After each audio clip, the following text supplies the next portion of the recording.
koonkan aadmiga jooga qof kasta kurbadiisiyo kaskiisuu hadlayaaho dadku waa kalamaan haddii aad kululaato halla boodin ka shee kaalintaada ka qaado dadku waa kalamaane wixii kula wanaagsan qaar baa kohanayee ha kasoomin dhegayste dadku waa kalamaane intaasi waa kaftan waanee markanna ku soo dhowaada xubintii kalamaan shaambada marwo haddaan madaxa lagu dhaqin asaan dharka lagu mayrin micno mala nadaafadaaso maa calish baan u aqaan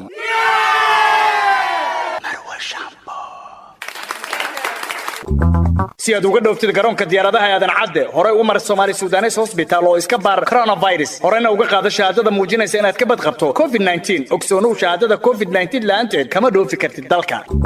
wareer kalamaana waxaan idin leeyahay dhul maseeyo rooboo doona radka meel dhaafin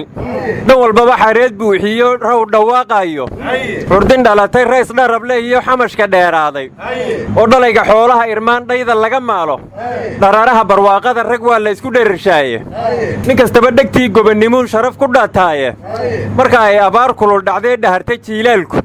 ee gu iyo dayr dhaafiya dhibicu soo daaho ama uu dhulkuba xaalufo ceel ku dhurayoobo dhuuniga markay taaganteen dhaqasho sii dayno nin walbiba sinjigii waa u dhurtaa dhuuxa uu yahaye mid ammaan ka dheefiya ninkii lagu dhaliilaaba nin kastaba dhabtii wuxuu taraa loogu dhigay bug haddii ay dhismaha dawladtiiyo dhidibka loo taago ama maamul ruux laga dhigto talada loo dhiibay mid ammaan ka dheefiya ninkii lagu dhaliilaaba nin kastaba dhabtii wuxuu taraa loogu dhigay bug wargabooso waxaa kaloo la yidhi murti dhigan dhaaxay jirto aan la dhuganayni dhaayahay ka sii jeediyaan dhaadda aragoode haddii loo dhawaaqo uga daran dhagaadaygoode bal muxuu dhigaalshaa abwaan dhagaba loo yeelay war waxaa kaloo la yidhi soomaalidu wareer iyo dhib bay dheelantaa abide dhulka iyo carlada eebbahay dhab ugu noolaada dhaqankiinna suubiya haddaan dhihi lahaa maanta dhibka qaar ku naaxoon fidnada dhaafin baa jire dhib siyaasadeed iyo haddana dhaamad baa jira axmedow waxaa talaada loo dhaamayaa dheeri kala doone aad ilowda war axmedow waxaad kaloo ilowday ma dhabayn kartida mid iska dhaaf labada dhaarood war waxaa kaloo iloobay ninkii laba dal yeeshaa midkood waa dayacaya war adeero isku dalma nihine dan yeesha warwar mahaysiina arrintu gabay waa ka tagtaye siyaasaddii dhulka maku ogeydeen cirkaa loo raray cirka war cirka looma rarine garow waa loo raray aroo dayax gacmeed ma qabnee maxaa lagu qaadayne war garowa siyaasad looma tegina waa siminaaraa la yidhi see waxay idinka yihiin war garowa siyaasiyiintii oo dhani way isugu tageen weliba mid walba soo dhowayn gaaraa loo sameeyey xataa dawladda federaalka wafdigeeda mahdi guuleed baa hoggaaminaya war ra'iisul wasaare hore khayre markuu garowa tegey gabayadii lagu yiqiin ma tiri oo garoway ma nabad baa ma yidhi war madaxweynaha jubbaland axmed madow waxaana filayaa inuu gabayo ka bilaabi doono gobolka gedo jabhadda laga soo guro deenina ay ugu garab siiyo war waxay dadku leeyihiin fahad iyo farmaajo haddaysan garowa tegin looma dhamma kulankaas aryaadhaha dherigi farabataa waa fuud xaraareeyahaa la yidhiide yaa beriga haddana digsigii noo kari haaya war waxay dadku leeyihiin labada siyaasi ee dalka ugu sarraysa ee fahad iyo farmaajo haddaysan garowa tegin looma dhamma kulankaas war mar haddaan madaxweynihii iyo mulkiilihii midna meesha ka muuqan wax lagu hayaa sawshimbiro yahow heesa maaha waraa fududaanina madaxda aa sheegteen waxa matelaya mahdi guuleede war anigu waxaan ka baqayaaba mahdi inuu cashada diido warwarka iga dhex gelinine waxaan ka baqayaa anigu inuu mahdi guuleed yidhaahdo wareegga koowaad baa doorashada lagu kala baxayaa kadibna meeshaba lagu kala tago war adinkoon daalin siminaarka garoowe wax inay ku saxmaanaa dadka qaar sugayaaye ma saadaali karnaa saadaashu waa guul waa guul saadaashu waa guul war si kastaba ha haatee garowe waxaan dhihi lahaa horta hore garow waa inta gabaya hees iyo maansaba gorfaysee geyigeennan soo maray midna maanu garab marin gallad waxay nugaal ay gaaru leedee xaajadan gurracantee gadgadoonti waayadan garsoor lagu daweeyiyo go'aankeed ma haysaa bow aa casuumantah war odayaashiinaan war mahaysiine banaadir waxay ku tumatay koonfur galbeed waxayna ciyaartii u dhexaysay koonfur galbeed iyo banaadir ku dhammaatay 3-1 war maday isaaq ilaa haddaan maanta geedkii ka waayey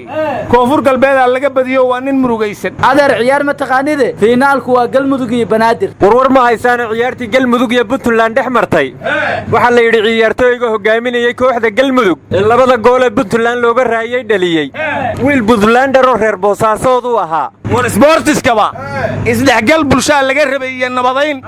arrintaasina waxay caddaynaysaa in lagu guulaystay war ciyaartooy ka tirsan xulka puntland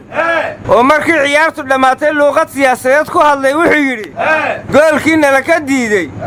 cadaaladdarruu ahaa umana malaynayo inay puntland soomaaliya ka sii mid ahaan doonto warwalla weynay soomalilanoo diyaarada lagu duqeeyey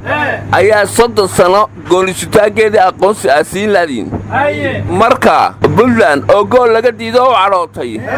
sidee aqoonsi u siin doontaan aryaadhaha war ma haysiina ra'iisul wasaare rooble muu kalow mucaaradkii la warramay anaa idiin jooga miyuu mar labaad yidhi guddigaan qoray waan ka noqday ma yidhi guddigiina wasagu gacantiisa ku qoray ma xaqiiji kartaa arooda muddada allii kordhii maa sirine shirkii garowe waa ku soo guulaystay miyuu yidhi qorqor waa laga jirraabtay miyuu yidhi axmed madoobe ciidankii jabhadda uu ku sheegay raaligeliha ka bixiyo miyuu yidhi war xidhiirkii kenyaan soo celinaynaa miyuu yidhi war aniga hawshii lay diro waan ka adkahay ma yidhi war ra'iisul wasaare rooble hadda kahor waxaa lagula dardaarmay haddaad doorasho rayso run u muuqata keento weligeed sumcad raagtoo raasumaal noqonaysiiyo ra'iisaan dhicin qaado rag mar baa la bartaaye arooda haddii isqaba waayo maxaa la yeelaane aryaadhaha naga shibdhaha mugi la warrami maagaba dadka waa qalindaartiine ee ra'iisul wasaare rooble wuxuu yidhi mucaaradka iyo musharaxiinta iyo dadka qaylihaaya albaabadaydu way furan yihiin xafiiskaygana waa soo geli karaan wixii doorashada doodahoy ka qabaanna waa kala warramaa wardhabaya waxaan idin weydiiyey ra'iisul wasaaraha ilaa maalintii la magacaabay wuxuu ku hayaa xafiiskaygu waa furan yahay albaabadu waa ballaqan yihiin talow micdu soo gashuu waayey wardhabaya waxaan la yaabana ma musharaxiinta qaar ra'iisul wasaare u sharaxani ka mid yihiin mase rooblaa madaxweyne u sharaxan maxaa geliya afaarahan aryaadhaha mar kasta warka waa naga qastiina ra'iisul wasaaruhu wuxuu yidhi beesha caalamka waa la kulmay aroo beesha lixaada aryaa toddobana ha ahaata hadday rabteen warkiiga koro suldaangeeddi gaaba mays arkeen aryaadhaha suldaangeeddi dheerana ha arkaane warka amaad iga kore haysiin wuxuu yidhi warbixinaan ka siiya doorashadu mahay marayso raalliyay ku naqdeenowna yidhi war cabdullaah hadduu beesha caalamka raalli ka dhigay dadkii soomaaliyeed raalli kuma ahee maxaa tala ah aryaadhaha karoone ha layska ilaalsho koonfur afrika hee malyan yaho hoobow sii marahaa la yidhi war karoonuhu shaadhkii buu beddeshaa la yidhi ha layska ilaasho war maantoo kale 2006 taangiyada ciidanka etoobiya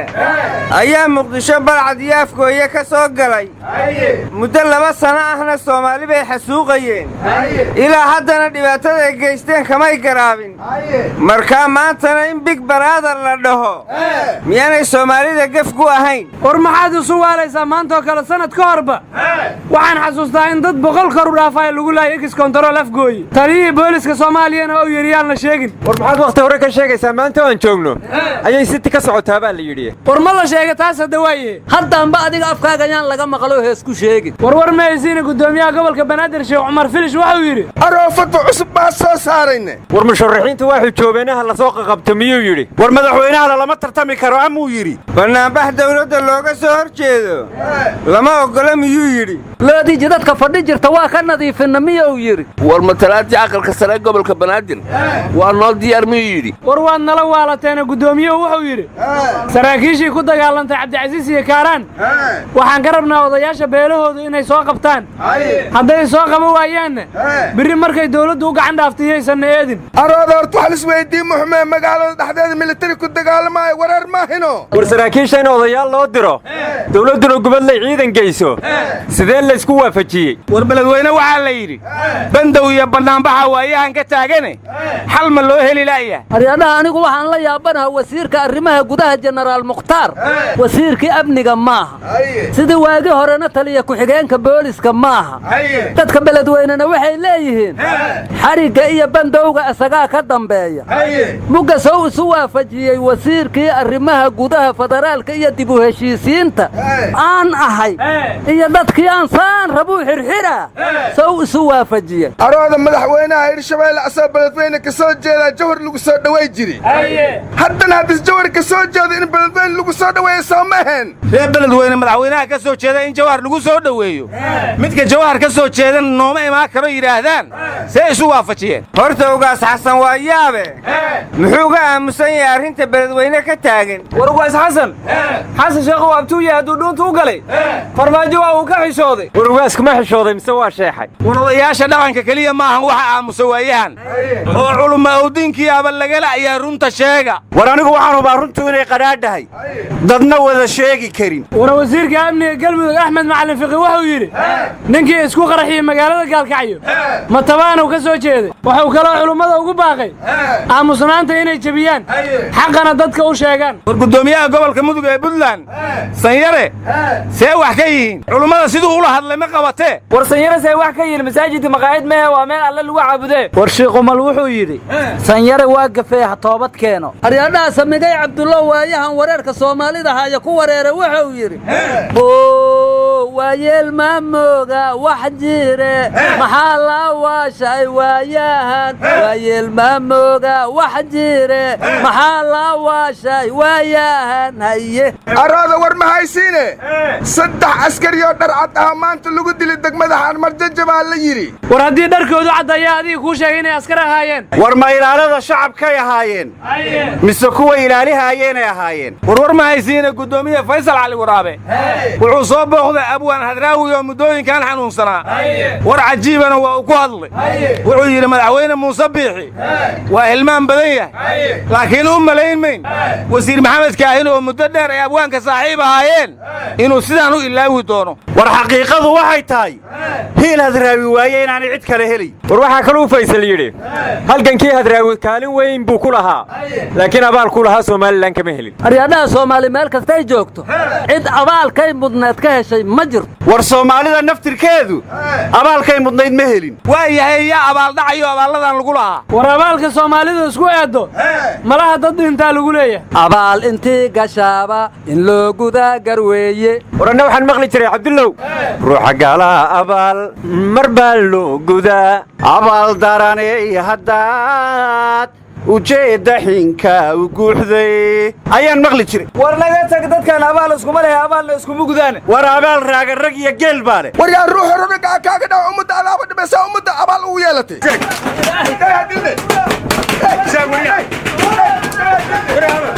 abaalkaada soomaali ma ifisada war meeshaa burburinina